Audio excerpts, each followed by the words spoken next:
Hi friends, ഇന്ന് ഞാൻ explain ചെയ്യാൻ പോകുന്നത് 2024 പുറത്തിറങ്ങിയ തന്ത്ര എന്ന ഒരു ഹൊറർ മൂവിയാണ്. ഒരുപാട് മന്ത്രങ്ങളെല്ലാം വശമുള്ള രുദ്ര എന്ന് പറയുന്ന ഒരു പെണ്ണിനെ അവളുടെ കല്യാണത്തിന്റെ ശേഷം സംഭവിക്കുന്ന ഒരു കൊടൂരമായിട്ടുള്ള സംഭവം പറയുന്ന ഒരു ഹൊറർ മൂവിയാണിത്. അതെന്താണെന്ന് ആലോചിച്ച് കാട് കയറണ്ട, അത് ഞാൻ വ്യക്തമായിട്ട് ഈ മൂവിയിൽ പറഞ്ഞു തരാം. അപ്പൊ ഇനി ടൈം കളയാതെ സ്റ്റോറി നോക്കിയാലോ. Let's go to the story.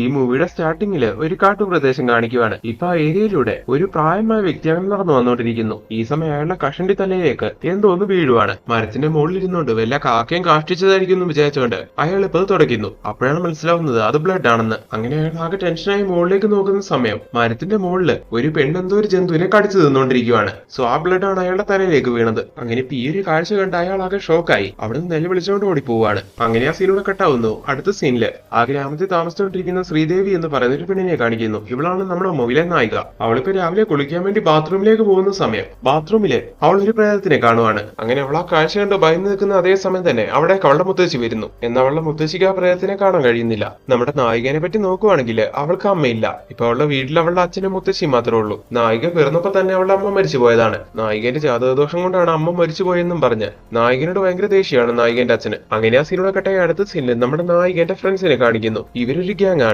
രണ്ടാണുങ്ങളും രണ്ട് പെണ്ണുങ്ങളും. ഈ ഗ്യാങ്ങിലെ കാർത്തിക് എന്ന് പറയുന്ന ഈ പയ്യനാണ് നമ്മുടെ മൂവിലെ നായകൻ. കാർത്തികും നമ്മുടെ നായികയായ ശ്രീദേവിയും തമ്മില് കുറച്ചു നാളായിട്ട് പ്രണയത്തിലാണ്. അടുത്ത സീനിൽ നമ്മുടെ നായികയുള്ള ഫ്രണ്ട്സും കൂടി കോളേജിലേക്ക് അങ്ങനെ നടന്നു പോകുന്നതായിട്ട് കാണിക്കുന്നു. ഈ സമയം വഴിയോരത്തുള്ള ഒരു മരത്തില് ഒരാൾ തൂങ്ങി മരിച്ചു നിൽക്കുന്നത് നമ്മുടെ നായിക കാണുവാണ്. അങ്ങനെ നായിക കാഴ്ച കൊണ്ടാകെ ഷോക്കായി നിൽക്കുന്ന അതേ സമയം തന്നെ നായികന്റെ ഫ്രണ്ട്സ് നീ എന്തെങ്കിലും നോക്കുന്നത്, നിനക്കെന്താ പറ്റിയെന്നൊക്കെ ചോദിക്കുന്നു. അപ്പൊ നായിക കൈ ചൂണ്ടിയത് അവർക്ക് കാട്ടിക്കൊടുക്കുന്നുണ്ടെങ്കിലും അവർക്ക് ആ കാഴ്ച കാണാൻ കഴിയുന്നില്ല. ഈ സമയം നായിക ഇങ്ങനെ വിചാരിക്കുവാണ്, എന്തുകൊണ്ടാണ് ഇങ്ങനെയുള്ള കാഴ്ചകളെല്ലാം തനിക്ക് മാത്രം കാണാൻ കഴിയുന്നതെന്ന്. അങ്ങനെ ആ സിനിമ കെട്ടാവുന്നു. അന്ന് ഈവനിങ് ക്ലാസ് എല്ലാം കഴിഞ്ഞ് വരുന്ന കാർത്തി ആണെങ്കിൽ അവന്റെ അങ്കിളിന്റെ അടുത്തേക്ക് ചെല്ലുന്നുണ്ട്. നായകന്റെ ഈ അങ്കിളിന് മന്ത്രവാദത്തിലൊക്കെ വശമുണ്ട്. അങ്ങനെ ആ സീനോടെ കെട്ടായി അന്ന് രാത്രി ഉറങ്ങി കിടക്കുന്ന നായികനെ കാണിക്കുന്നു. ഈ സമയത്ത് അവളുടെ അടുത്തേക്ക് ഒരു ആത്മാവ് വരുന്നതായിട്ട് സ്വപ്നം കണ്ട് അവൾ ഞെട്ടി എഴുന്നേക്കുന്നു. അടുത്ത ദിവസം രാവിലെ നമ്മുടെ നായികയാണെങ്കിൽ അവിടെ അടുത്തുള്ള ഒരു ബാബയുടെ അടുത്തേക്ക് വരുന്നു. ഇയാൾക്ക് ഈ മന്ത്രങ്ങളിലും തന്ത്രങ്ങളിലും ഒക്കെ വലിയ നോളജ് ഉണ്ടായിരുന്നു. അങ്ങനെ ഇപ്പൊ അയാളെ കണ്ട് നായിക അവൾക്ക് സംഭവിക്കുന്ന കാര്യങ്ങളെല്ലാം ഷെയർ ചെയ്യുന്നു. എന്നിട്ട് എന്തുകൊണ്ടാണ് എനിക്ക് മാത്രം ഇങ്ങനെയെല്ലാം സംഭവിക്കുന്നതെന്ന് നായിക അയാളോട് ചോദിക്കുകയും ചെയ്യുവാണ്. അപ്പൊ നായികനോട് അയാൾ ഒത്തിരി സംസാരിക്കുന്നു. അതുപോലെ ഇനി ഇങ്ങനെ സംഭവിക്കാതിരിക്കാൻ വേണ്ടി അയാൾ ഈ സമയം എന്തൊക്കെയോ മന്ത്രങ്ങൾ ചൊല്ലുന്നു. അങ്ങനെ ആ സീനോടെ കെട്ടായി അടുത്ത ദിവസം കാണിക്കുന്നു. അന്ന് രാത്രി നായിക ഉറങ്ങിക്കിടക്കുന്ന സമയം എനിക്ക് രക്തം താ, എനിക്ക് രക്തം താ ഇങ്ങനെയുള്ളൊരു സൗണ്ട് നായിക കേൾക്കുവാണ്. അതൊരു പൗർണമി രാത്രിയായിരുന്നു. അങ്ങനെ ഇപ്പൊ ഈ ഒരു സൗണ്ട് കേട്ട് നമ്മുടെ നായികയാണെങ്കിൽ ഞെട്ടി എഴുന്നേക്കുവാണ്. എന്നിട്ടൊരു കത്തിയെടുത്ത് അവളുടെ കാൽ അവൾ മുറിക്കുന്നു. എന്നിട്ട് അതിൽ നിന്ന് വരുന്ന കുറച്ച് രക്തം ഒരു ഗ്ലാസ്സിൽ നിറച്ച് അവള് ജനലിന്റെ അടുത്ത് കൊണ്ടുവച്ച് അതിനുശേഷം വന്ന് കിടന്നുറങ്ങുന്നു. രാവിലെ എഴുന്നേറ്റ് നോക്കുന്ന സമയത്ത് ആ ഗ്ലാസ്സിൽ അവൾ ഇന്നലെ വെച്ച ആ രക്തം കാണുന്നില്ല. അതാരോ കുടിച്ചിട്ടുണ്ടായിരുന്നു. അങ്ങനെ ഇതെല്ലാം കാണുന്ന നായികയ്ക്കൊന്നും മനസ്സിലാവുന്നില്ല. തന്നെ ചുറ്റി എന്തൊക്കെ നടക്കുന്നതെന്നൊക്കെ അവൾ അങ്ങനെ ആലോചിക്കുന്നു. അങ്ങനെ ആ സീനോട് കെട്ടായി അടുത്ത സീനില് നായകനെ അവന്റെ അങ്കിളിനെ കാണിക്കുന്നു. നായകന്റെ അങ്കിളിലും മന്ത്രവാദത്തിലെല്ലാം വശമുണ്ടെന്ന് പറയുന്നുണ്ടായിരുന്നല്ലോ. അതൊക്കെ അയാൾ എങ്ങനെ പഠിച്ചെന്നുള്ള കാര്യം ഈ സമയത്ത് അയാൾ ഒരു ഫ്ലാഷ് ബാക്കിലൂടെ നായകന് പറഞ്ഞു കൊടുക്കുവാണ്. അയാളുടെ കുട്ടിക്കാലത്ത് ദുർഗ എന്ന് പറയുന്ന ഒരു കൂട്ടുകാരി അയാൾക്കുണ്ടായിരുന്നു. അവൾക്ക് ആ സമയത്ത് കുറെ മന്ത്രങ്ങളെല്ലാം അറിയായിരുന്നു. അങ്ങനെ അവൾ വഴിയാണ് ഇയാൾ ഈ മന്ത്രങ്ങളെല്ലാം പഠിച്ചത്. അങ്ങനെ അവിടുന്ന് വർഷങ്ങൾ കഴിയുവാണ്. അവർ രണ്ടുപേരും വളർന്നു വരുന്നു. ആ സമയത്ത് അവരുടെ ഇടയിലുണ്ടായിരുന്ന സൗഹൃദം പതിയെ പ്രണയമായിട്ട് മാറുന്നു. എന്നാൽ കല്യാണപ്രായം എത്തുമ്പോൾ ദുർഗനെ അവളുടെ വീട്ടുകാര് മറ്റൊരു ചെറുക്കനുമായിട്ട് കല്യാണം കഴിപ്പിക്കാൻ തീരുമാനിക്കുവാണ്. എന്നാൽ കല്യാണം മുടക്കി അവളെ സ്വന്തമാക്കാൻ വേണ്ടി അറിയാവുന്ന വിദ്യകളെല്ലാം ഉപയോഗിച്ച് അയാൾ ആ സമയം വലിയൊരു പൂജ ചെയ്തു. ആ പൂജയായിരുന്നു അയാളുടെ ജീവിതത്തിൽ അവസാനമായിട്ട് ചെയ്ത പൂജ എന്ന് ഈ സമയത്ത് അയാൾ പറയുകയാണ്. പ്രസന്റ്ലി അയാൾ ഈ കാര്യങ്ങളെല്ലാം പറയുമ്പോൾ അതെല്ലാം കേട്ടോണ്ടിരിക്കുന്ന നായകൻ ഇതേ സമയം എന്നിട്ട് ആ പൂജന്റെ അവസാനം എങ്ങനെയായി എന്നൊക്കെ ചോദിക്കുന്നു. ഈ സമയം അയാൾ അത് പറയാൻ മടിക്കുവാണ്. അങ്ങനെ ആ സീനോട് കെട്ടായ അടുത്ത സീനിൽ നമ്മുടെ നായകനെ അവളൊക്കെ അങ്ങനെയും കാണിക്കുന്നു. അവര് കോളേജെല്ലാം കഴിഞ്ഞ് അങ്ങനെ ഇരിക്കുന്ന സമയം അവിടേക്ക് അവളെ ഒരു ഫ്രണ്ട് വരുവാണ്. ഈ സമയം ഫ്രണ്ടിന്റെ പുറകിലായിട്ട് ഒരു ആത്മാവും കൂടി ഇങ്ങനെ നടന്നു വരുന്നതായിട്ട് നമ്മുടെ നായകൻ നോട്ട് ചെയ്യുന്നു. ഇത് കണ്ടത് നായിക ഉറപ്പിക്കുവാണ് തന്റെ ആ കൂട്ടുകാരിക്ക് എന്തോ ഒരു കുഴപ്പമുണ്ടെന്ന്, അതായത് അവൾക്ക് പ്രേതബാധ കൂടിയിട്ടുണ്ടെന്ന്. ഇത് ആ ഫ്രണ്ടിന് ആപത്താണെന്ന് മനസ്സിലാക്കി നമ്മുടെ നായികയാണെങ്കിൽ അടുത്ത സീനിൽ ആ ബാബേനെ കണ്ട് ഈ കാര്യങ്ങളെല്ലാം തുറന്നു പറയുന്നു. അപ്പൊ അയാൾ എന്തോ അർജന്റായിട്ട് ചെയ്യേണ്ട ചില കാര്യങ്ങൾ പറഞ്ഞു കൊടുക്കുവാണ്. എന്നാൽ നായികയ്ക്ക് ഒറ്റയ്ക്ക് ചെയ്യാൻ കഴിയില്ലായിരുന്നു. അതുകൊണ്ട് നമ്മുടെ നായിക അവള് രണ്ട് ഫ്രണ്ട്സിനെയും കൂടെ കൂടെ കൂട്ടുന്നു. അതായത് നായകനെയും മറ്റേ ആ ഫ്രണ്ടിനെയും. അവരുടെ കൂട്ടുകാരിക്ക് ആരോ കൂടോത്രം ചെയ്തായിരുന്നു. സോ ആ കൂടോത്രം ഇല്ലാതാക്കാനുള്ള എന്തോ ഒരു മറുവിദ്യ ചെയ്തില്ലെങ്കിൽ അത് അവളുടെ കൂട്ടുകാരിക്ക് ആപത്തായിരുന്നു. അങ്ങനെ ഇപ്പോ ബാബു പറഞ്ഞു കൊടുത്ത പോലെ അതിനുവേണ്ട പ്രതിവിധികളെല്ലാം നായിക അവളുടെ ഫ്രണ്ട്സും കൂടെ ചെയ്യുവാണ്. അങ്ങനെ ആ കാര്യങ്ങൾ ഭംഗിയെ ചെയ്തു തീർത്ത് അവരെ പ്രശ്നം സോൾവ് ചെയ്യുന്നു. ആ പെണ്ണിനെ ആപത്തിൽ നിന്ന് രക്ഷിക്കുന്നു. അങ്ങനെ ആ സീനോടെ കെട്ടായ അടുത്ത സീനിൽ നമ്മുടെ നായകന്റെ വീട് കാണിക്കുവാണ്. ഒരു ദിവസം രാവിലെ നായികയാണെങ്കിൽ കോളേജിലേക്ക് പോകാൻ വേണ്ടി അങ്ങനെ ഇറങ്ങുവാണ്. മൂവിയുടെ സ്റ്റാർട്ടിംഗിൽ പറഞ്ഞായിരുന്നല്ലോ, നായിക ഉണ്ടായപ്പോ തന്നെ നായികന്റെ അമ്മ മരിച്ചു പോയോണ്ട് അത് അവളുടെ ജാതകദോഷമാണെന്നും പറഞ്ഞോണ്ട് അവളുടെ അച്ഛൻ അവളോട് ഭയങ്കര ദേഷ്യമായിരുന്നു എന്ന്. ഇപ്പോഴും ആ കാര്യം പറഞ്ഞോണ്ട് അയാൾ നായികനോട് ഒരുപാട് ദേഷ്യപ്പെടുവാണ്, അവളെ ഒരുപാട് കുറ്റപ്പെടുത്തുവാണ്. ഇതെല്ലാം നായികയ്ക്ക് ഒരുപാട് സങ്കടം ഉണ്ടാക്കുന്നു. അങ്ങനെ ആ സീനോടെ കട്ടാവുകയാണ്. കുറച്ച് ദിവസം കഴിഞ്ഞു പോകുന്നു. വീണ്ടും പൗർണമി ദിവസം എത്തുവാണ്. ഇന്ന് നായിക ഉറങ്ങി കിടക്കുമ്പോ അന്ന് കേട്ട പോലെ തന്നെ എനിക്ക് രക്തം താന്ന് ആരോ പറയുന്ന രീതിയിൽ നായിക കേൾക്കുന്നു. അങ്ങനെ നായിക അന്ന് ചെയ്ത പോലെ തന്നെ എഴുന്നേറ്റ് വന്ന് അവളുടെ കാല് മുറിച്ച് കുറച്ച് ബ്ലഡ് എടുത്ത് അതൊരു ഗ്ലാസ്സിൽ നിറച്ച് ആ ജനലെടുത്ത് വെക്കുവാണ്. അടുത്ത ദിവസം നായിക എഴുന്നേറ്റ് നോക്കുന്ന സമയത്ത് ആ ഗ്ലാസ്സിലെ രക്തം ആരോ കുടിച്ചിട്ടുണ്ടായിരുന്നു. അങ്ങനെ ഈ സംഭവങ്ങളെല്ലാം അവിടെ നടന്നുകൊണ്ടിരിക്കുന്ന അതേ സമയമാണ് അവരുടെ ഗ്രാമത്തിലേക്ക് ആര്യ എന്ന് പറഞ്ഞൊരു വ്യക്തി വരുന്നത്. ഇയാളൊരു മന്ത്രവാദിയായിരുന്നു. ഇപ്പൊ ഈ നാട്ടിലേക്ക് എത്തിയ അയാൾ ആദ്യം തന്നെ അവിടെയുള്ള നാട്ടുകാരോട് ദുർഗ എന്ന് പറയുന്നൊരു പെണ്ണിനെ പറ്റിയാണ് ചോദിക്കുന്നത്. ദുർഗ കുറെ വർഷങ്ങൾക്ക് മുമ്പ് മരിച്ചുപോയി. ഇപ്പൊ ആ ദുർഗയ്ക്ക് 18 വയസ്സുള്ള ഒരു മകളുണ്ട്. ശ്രീദേവി എന്നാണ് അവളുടെ പേരെന്നൊക്കെ ഈ സമയത്ത് നാട്ടുകാര് ആര്യക്ക് പറഞ്ഞു കൊടുക്കുവാണ്. ഇപ്പോഴാണ് നമുക്ക് മനസ്സിലാവുന്നത് നായകന്റെ അമ്മേനെ പറ്റിയാണ് ഈ ആര്യ അന്വേഷിക്കുന്നതെന്ന്. അയാളിപ്പോ എന്തിനാ ഈ കാര്യം അന്വേഷിക്കുന്നതെന്നുള്ള കാര്യം നമുക്ക് വഴി നോക്കാം. എന്തായാലും ഇപ്പൊ ആര്യ എന്ന് പറയുന്ന മന്ത്രവാദി നാട്ടുകാർ പറയുന്ന കാര്യങ്ങളെല്ലാം കേട്ടിട്ട് ദുർഗന്റെ ആ മകളെ കണ്ടെത്തുവാണ്. അതായത് നായകനെ കണ്ടുപിടിക്കുവാണ്. അയാളെ നായകനെ ചുമ്മാ കണ്ടുപിടിക്കുക മാത്രമല്ല ചെയ്യുന്നത്, എന്തൊരു കൂടോത്രം വെച്ച് അവളെ വശത്താക്കാനും ശ്രമിക്കുന്നു. അങ്ങനെ അയാളുടെ ആ ശ്രമം ഫലം കാണുവാണ്. എന്തൊരു ദുഷ്ടശക്തിനെ വെച്ച് നായികനെ അയാൾ നിയന്ത്രിക്കാൻ തുടങ്ങുന്നു. അങ്ങനെ എന്തൊക്കെയോ ഒരു പ്രശ്നം ഫീൽ ചെയ്യാൻ തുടങ്ങുന്ന സമയത്ത് നമ്മുടെ നായികയാണെങ്കിൽ വീണ്ടും ഭാവേനെ വന്ന് കണ്ട് അവൾക്ക് സംഭവിക്കുന്ന ഈ കാര്യങ്ങളെ പറ്റിയെല്ലാം ഷെയർ ചെയ്യുന്നു. ഇത് കേട്ടപ്പോഴേ ഭാവം മനസ്സിലാക്കുവാണ് അവൾക്ക് ആരോ കൂടോത്രം ചെയ്തിട്ടുണ്ടെന്ന്. അങ്ങനെ ഇപ്പൊ അവൾക്ക് ഏറ്റിരിക്കുന്ന ആ കൂടോത്രത്തിനെതിരെയായിട്ട് ഭാവ ഇപ്പൊ എന്തൊക്കെയോ മന്ത്രങ്ങളും പൂജകളെല്ലാം ചെയ്യുവാണ്. ഇതേ സമയം ഈ കാര്യങ്ങളെല്ലാം ആര്യ എന്ന് പറയുന്ന മന്ത്രവാദി അറിയുന്നുണ്ട്. അയാൾ കഷ്ടപ്പെട്ട് നായികനെ വരുതിയിൽ കൊണ്ടുവന്നോണ്ടിരിക്കുവായിരുന്നു. അതിനിടയ്ക്ക് ഭാവ കയറി ഈ ഒരു കാര്യം ചെയ്തത് അയാൾക്കൊട്ടും ഇഷ്ടമായിട്ടില്ല. അങ്ങനെ ഇപ്പൊ ആ ദേഷ്യം കൊണ്ട് ആര്യ വിചാരിക്കുവാണ് താൻ ഇത്രയും കഷ്ടപ്പെട്ട് ചെയ്തുകൊണ്ടിരുന്ന മന്ത്രങ്ങളെല്ലാം നിഷ്പ്രയാസം ഇല്ലാതാക്കിയ ആ മുസ്ലിം ഇറങ്ങി വെറുതെ വിടാൻ പാടില്ല എന്ന് അയാളെ കൊന്നു കളയാണെന്ന്. അങ്ങനെ ഇപ്പൊ ആര്യ ആ ഒരു കാര്യം പ്ലാൻ ചെയ്യുന്നതായിട്ട് കാണിച്ചുകൊണ്ട് അങ്ങനെ ആ സീനോടെ കട്ടാക്കുന്നു. അന്ന് രാത്രി ആ ഭാവ അയാളെ വീട്ടിലേക്ക് പോകുന്ന സമയം വഴിയിൽ അയാൾ ഒരു കാട്ടേരിനെ കാണുന്നു. ആ കാട്ടേരി ഇപ്പൊ അവിടെ വെച്ച് അയാളെ ആക്രമിച്ച് കൊല്ലുവാണ്. ഈ സമയത്ത് നമുക്ക് മനസ്സിലാവുന്നുണ്ട് ഈ ഒരു കാര്യം ആ കാട്ടേരിനെ കൊണ്ട് ചെയ്യിപ്പിച്ചത് ആര്യ എന്ന് പറയുന്ന മന്ത്രവാദിയാണെന്ന്. അടുത്ത ദിവസം ഭാവ മരിച്ച കാര്യം ആ നാട് മുഴുവൻ അറിയുവാണ്. ശരിക്കും പറഞ്ഞ ഈ ഒരു വാർത്ത അവരെല്ലാരും ഒരുപാട് ഞെട്ടിക്കുന്നു, പ്രധാനമായിട്ടും നമ്മുടെ നായകനെയും നായികനെയൊക്കെ. ഇതേ സമയം തന്നെ നമ്മുടെ നായികയാണെങ്കിൽ അവൾക്ക് സംഭവിച്ചുകൊണ്ടിരിക്കുന്ന കാര്യങ്ങളെല്ലാം കാർത്തിനോട് തുറന്നു പറയുന്നു. അപ്പൊ നിന്നെ സഹായിക്കാൻ തുടങ്ങിയോണ്ടാണല്ലേ ഇപ്പൊ ഭാവേന്റെ ജീവൻ നഷ്ടമായത്. ഇത് കേട്ട് നായിക സങ്കടത്തോടു കൂടി അതേന്ന് പറയുന്ന സമയം ഇനി ഇതിന് എന്ത് ചെയ്യാൻ കഴിയുമെന്ന് നായകൻ ആലോചിക്കുകയാണ്. അപ്പോഴാണ് നായകന് പെട്ടെന്ന് മന്ത്രങ്ങളും തന്ത്രങ്ങളെല്ലാം ഒരുപാട് അറിയുന്ന അവന്റെ അങ്കിളിന്റെ കാര്യം ഓർമ്മ വരുന്നത്. അങ്ങനെ ഇപ്പൊ അയാളുടെ അടുത്തേക്ക് എന്ന് നായകൻ എന്നെ പോലെ ഒരു ഹെൽപ്പ് ചോദിക്കുവാണ്. ഈ സമയത്ത് അയാൾ പറയുവാണ് അന്ന് അയാൾ ദുർഗ എന്ന് പറയുന്ന അയാളുടെ കാമുകനെ സ്വന്തമാക്കാൻ വേണ്ടി ഒരു പൂജ ചെയ്തതായിട്ട് പറയുന്നുണ്ടായിരുന്നല്ലോ, അത് വർക്കൗട്ട് ആയിട്ടുണ്ടായിരുന്നില്ല. അതൊരു വമ്പിച്ച ഫെയിലിയർ ആയിരുന്നു. ആ ഒരു കാരണം കൊണ്ട് തന്നെ അയാൾക്ക് അയാളുടെ കാമുകിയായ ദുർഗേനെ നഷ്ടമായി. ഈ ഒരു കാരണം കൊണ്ടാണ് അത് അയാളുടെ ജീവിതത്തിലെ ലാസ്റ്റ് പൂജയായിരുന്നു എന്ന് അയാൾ പറഞ്ഞിട്ടുണ്ടായിരുന്നത്. ഈ ഒരു കാരണം കൊണ്ട് തന്നെ ഇനിയും വീണ്ടും പൂജകളെല്ലാം ചെയ്യാൻ തുടങ്ങി. നിങ്ങളെ ഹെൽപ്പ് ചെയ്യാൻ എനിക്ക് കഴിയില്ല എന്നും അയാൾ പറയുകയാണ്. ഇത് കേട്ട് നായകനാകെ ഡെസ്പായിരിക്കുന്ന സമയം അയാൾ പറയാണ് ഞാനിത് ചെയ്യില്ല എന്ന് പറഞ്ഞിട്ടുള്ളൂ, നിങ്ങളെ ഹെൽപ്പ് ചെയ്യില്ല എന്ന് പറഞ്ഞിട്ടില്ല.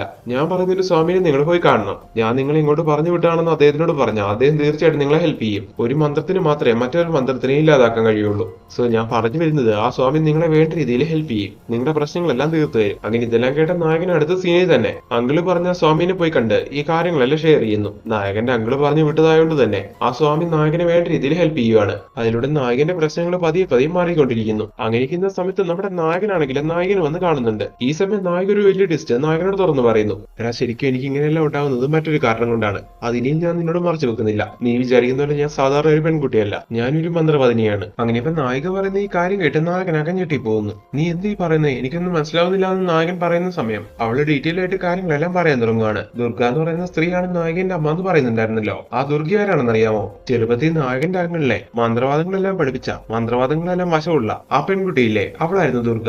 കല്യാണപ്രായം എത്തിയപ്പോ നായകന്റെ അങ്കിളുമായിട്ടുള്ള കല്യാണം നടത്താതെ അവളുടെ വീട്ടുകാര് കാളിദാസ് എന്ന് പറയുന്ന ഒരു വ്യക്തിയുമായിട്ട് അവളെ കല്യാണം നടത്തി. ആ സമയത്ത് ദുർഗയാണെങ്കിൽ നാട്ടിൽ അറിയപ്പെടുന്ന ഒരു മന്ത്രവാദിനിയായിരുന്നു. ആ നാട്ടിലെ എല്ലാവർക്കും അവളോട് വലിയൊരു ബഹുമാനം ഉണ്ടായിരുന്നു. എന്നാൽ അവളെ കല്യാണം കഴിച്ച കാളിദാസ് എന്ന് പറയുന്ന വ്യക്തിയില്ലേ, അയാൾക്ക് അങ്ങനെയൊന്നും ഇല്ലായിരുന്നു. കല്യാണം കഴിഞ്ഞ അന്ന് മുതല് അയാൾക്ക് ഒരു കാര്യമില്ലാതെ അവളെ ടോർച്ചർ ചെയ്യാൻ തുടങ്ങുന്നു. പിന്നീട് അങ്ങോട്ട് ദുർഗയാണെങ്കിൽ അവളെ ആ മന്ത്രവാദങ്ങളൊന്നും ചെയ്യാതെ ഒരു സാധാരണ വൈഫായി അയാളുടെ പീഡനങ്ങളെല്ലാം ഏറ്റുവാങ്ങി അങ്ങനെ ജീവിച്ചു വരുമായിരുന്നു അയാളുടെ കൂടെ. അങ്ങനെ ഇരിക്കുന്ന സമയത്താണ് ആ നാട്ടിലേക്ക് ആര്യ എന്ന് പറയുന്ന മന്ത്രവാദി വരുന്നത്. അതും ആ സമയത്ത്. അങ്ങനെ അന്ന് ഈ നാട്ടിലേക്ക് ആദ്യമായിട്ട് എത്തിയ അയാള് യാദൃശികമായിട്ട് ദുർഗനെ കണ്ടിഷ്ടപ്പെടുവാണ്. അവൾക്ക് മന്ത്രവാദങ്ങളും അറിയാന്നറിയുന്ന സമയം അവളോടൊരു പ്രത്യേക താല്പര്യം ആര്യക്ക് തോന്നാൻ തുടങ്ങുന്നു. അങ്ങനെ ആര്യ അവളെ സ്വന്തമാക്കാനും ആഗ്രഹിക്കുന്നു. ദുർഗയ്ക്ക് ആ സമയത്ത് എന്തൊക്കെയോ പവേഴ്സ് ഉണ്ടായിരുന്നു, അതായത് ഇതേപോലുള്ള കാര്യങ്ങളെല്ലാം ചെയ്യാനുള്ള ഒരു ശക്തി. അവളുമായിട്ട് ഒന്നിക്കാൻ കഴിഞ്ഞാൽ അവളുടെ ആ ശക്തിയല്ല ആര്യക്ക് സ്വന്തമാക്കാൻ കഴിയും. അങ്ങനെ ആ ഒരു കാര്യവും മനസ്സിൽ വെച്ചുകൊണ്ടാണ് അയാൾ ഇങ്ങനെയെല്ലാം പ്രവർത്തിക്കാൻ തുടങ്ങുന്നത്. എന്നാൽ അതത്ര ഈസി അല്ലായിരുന്നു. കാരണം അവളെ സ്വന്തം സ്വന്തമാക്കുക എന്നുള്ളത് കുറച്ച് ബുദ്ധിമുട്ടായിരുന്നു എന്ന് ആര്യയ്ക്ക് മനസ്സിലായി. ഈ ഒരു കാര്യം കൊണ്ട് തന്നെ അയാൾ എന്താ ചെയ്യുന്നതെന്നൊക്കെ ഉണ്ടെങ്കിൽ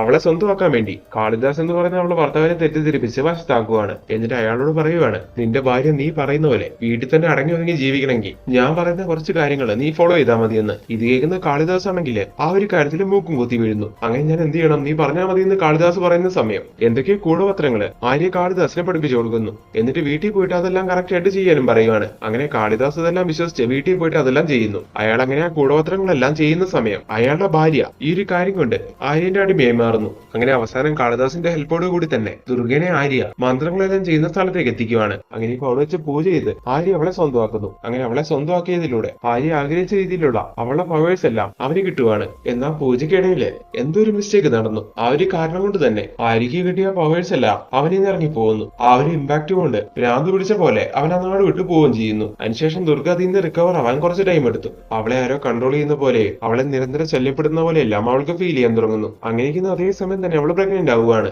ആ സമയം ദുർഗയ്ക്ക് തോന്നുന്ന ആ ഒരു അൺകംഫർട്ട്നെസ് കൊണ്ട് മരിച്ചാലൊന്നും വരെ അവൾക്ക് തോന്നുന്നുണ്ടായിരുന്നു. എന്നാൽ വയറ്റിൽ വളർന്ന കുഞ്ഞിനെ ആലോചിച്ച് 10 മാസം അതിനു വേണ്ടി അവൾ ജീവിക്കുന്നു. അങ്ങനെ ആ കുഞ്ഞിനെ പ്രസവിച്ചതിന് ശേഷം ദുർഗ ജീവൻ എടുക്കുകയും ചെയ്യുന്നു. ആ കുഞ്ഞായിരുന്നു നമ്മുടെ നായിക. കണ്ടില്ലേ, ഇങ്ങനൊരു കാര്യം നടന്നുകൊണ്ടായിരുന്നു അതിന് കാരണക്കാരനായ അവളുടെ അച്ഛൻ തന്നെ അവളെ കുറ്റം പറഞ്ഞിട്ടുണ്ടായിരുന്നത്. അങ്ങനെ ദുർഗന്റെ മകളായിട്ട് ജനിച്ചുകൊണ്ട് തന്നെയാണ് നായികയ്ക്ക് അങ്ങനെ ആത്മാക്കളെ കാണാനുള്ള ഒരു പവേഴ്സ് എല്ലാം കിട്ടിയിട്ടുണ്ടായിരുന്നത്. അങ്ങനെ ഇപ്പൊ ഈ കാര്യങ്ങളെല്ലാം പ്രസന്റിൽ നായകനോട് പറഞ്ഞു തീർന്നതിന് ശേഷം നായിക പറയുകയാണ്, ആത്മാക്കളെ കാണാൻ മാത്രമല്ല അവരോട് സംസാരിക്കാൻ, അവരെ കൺട്രോൾ ചെയ്യാനുള്ള കഴിവും എനിക്കുണ്ട്. അതുപോലെ ആത്മാക്കളെ കൺട്രോൾ ചെയ്ത് അവരെ കൊണ്ട് ആ ഭാവേനെ കൊല്ലിച്ചത് ഞാനാണ്. അയാൾ നമ്മൾ പുറമേ കാണുന്ന പോലെ അത്ര നീറ്റ് ആയിരുന്നില്ല. അയാളുടെ സ്വഭാവം കൊണ്ടാണ് അയാളെ ഞാൻ കൊല്ലിച്ചത്. പിന്നെ ഞാൻ മറ്റൊരു കാര്യം കൂടി പറയാം, എന്റെ അമ്മേനെ പോലെ തന്നെ എനിക്കും ഇപ്പൊ ഒരുപാട് പവേഴ്സ് ഉണ്ട്, ഒരുപാട് മന്ത്രങ്ങൾ അറിയാം. ഇതെല്ലാം പ്രസന്റിൽ എന്നെ പഠിപ്പിച്ചുകൊണ്ടിരിക്കുന്ന എന്റെ അമ്മ തന്നെയാണ്. എന്റെ അമ്മേന്റെ ആത്മാവിനെ എനിക്ക് കാണാൻ കഴിയുന്നുണ്ട്, അവര് എന്റെ കൂടെയുണ്ട്. പിന്നെ പൗർണമി ദിവസമായ എനിക്ക് രക്തം കുടിക്കണം. നായിക ഇങ്ങനെ ഈ കാര്യം പറയുന്ന സമയത്ത് മൂവിയുടെ സ്റ്റാർട്ടിങ്ങില് ഒരു പെൺകുട്ടി മരത്തിന്റെ മുകളിൽ ഇരുന്ന് എന്തോ ഒരു ജന്തുവിനെ കടിച്ച് അതിന്റെ രക്തം കുടിക്കുന്നതായിട്ട് കാണിക്കുന്നുണ്ടായിരുന്നല്ലോ. ആ സീക്വൻസിലേക്ക് വരുവാണ്.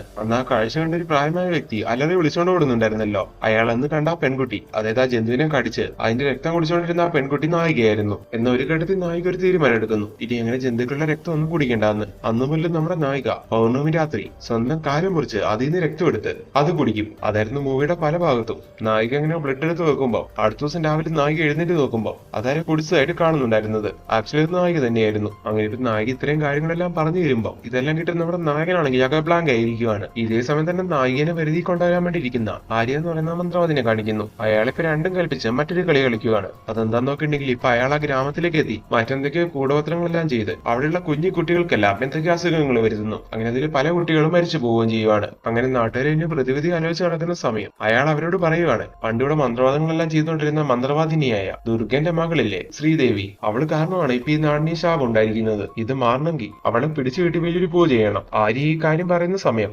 നാട്ടുകാര് അങ്ങനെയാണെങ്കിൽ അത് അത്രയും വേഗം ചെയ്യണം, ഞങ്ങളെല്ലാം സപ്പോർട്ടുമായിട്ട് കൂടെ ഉണ്ടെന്ന് പറയുവാണ്. ആര്യ കേൾക്കാൻ ആഗ്രഹിച്ച കാര്യമായിരുന്നു അത്. അങ്ങനെ ഇപ്പൊ ഇത് കേട്ട ആര്യയാണെങ്കിൽ അങ്ങനെ നായികനെ പിടിച്ചു കൊണ്ടുവന്ന് അവളുടെ ഒരു മരത്തിൽ കെട്ടിയിട്ട് നാട്ടുകാരെ ഹെൽപ്പോട് കൂടി ആ പൂജ ചെയ്യാൻ തുടങ്ങുന്നു. ഈ പൂജയിലൂടെ അന്ന് അയാൾക്ക് കിട്ടാതെ പോയ ആ ശക്തികളെല്ലാം അയാൾക്ക് നേടിയെടുക്കണം. അതാണ് അയാളുടെ പ്രധാന ലക്ഷ്യം. അങ്ങനെ ഇപ്പൊ അയാൾ ആ കാര്യങ്ങളെല്ലാം ചെയ്തുകൊണ്ടിരിക്കുന്ന അതേ സമയം തന്നെ ഇതെല്ലാം അറിഞ്ഞ് അവിടേക്ക് നായകൻ എത്തുവാണ്. എന്നിട്ട് ആ പൂജ മുടക്കാൻ ശ്രമിക്കുന്നു. ഇതേ സമയമാണ് മറ്റൊരു കാര്യം കാണിക്കുന്നത്. അന്ന് ദുർഗനെ വെച്ച് അയാൾ ഈ പൂജ ചെയ്ത് ഏകദേശം കാര്യങ്ങളെല്ലാം ഭംഗിയായി അവസാനിപ്പിക്കാൻ തുടങ്ങിയ സമയം എന്തോ ഒരു മിസ്റ്റേക്ക് പറ്റി. അയാളുടെ പൂജയെല്ലാം കുളമായി പോയോണ്ടാണ് അയാൾക്ക് ആ ശക്തി കിട്ടാത്തെന്ന് പറയുന്നുണ്ടായിരുന്നല്ലോ. അതിന് കാരണം മറ്റാരുമല്ല, നായകന്റെ അങ്കിളായിരുന്നു. നായകന്റെ അങ്കിൾ ആ സമയം ദുർഗനെ പ്രണയിക്കുന്നുണ്ടായിരുന്നല്ലോ. അങ്ങനെ ആ കാര്യങ്ങൾ അറിഞ്ഞിട്ടാണ് ആ സമയം നായകന്റെ അങ്കിൾ അവിടേക്ക് എത്തി ആ പൂജ കുളവാക്കിയത്. അതേപോലെ തന്നെ ഇപ്പൊ നായകനെ പ്രണയിക്കുന്ന നായകനും ഈ ഒരു പൂജ നടക്കുന്ന കാര്യങ്ങൾ അറിഞ്ഞിട്ട് ഇവിടേക്ക് എത്തി ആ പൂജ കുളവാക്കുവാണ്. അങ്ങനെ ഇപ്പൊ ആര്യന്റെ ബന്ധനത്തിൽ നിന്ന് നായിക മോചിതയാവുമ്പോൾ അവൾ അവളുടെ ശക്തി ഉപയോഗിച്ച് കുറെ ആത്മാക്കളെ അവിടേക്ക് എത്തിച്ച് അവരെ കൺട്രോൾ ചെയ്ത് അവരെ വെച്ച് ആര്യനെ കൊല്ലിക്കുവാണ്. അങ്ങനെ ഈ ഒരു കാര്യത്തോടു കൂടി നായിക സേഫ് ആവുന്നു. ഈ ഒരു കാഴ്ച കാണുന്ന സമയത്ത്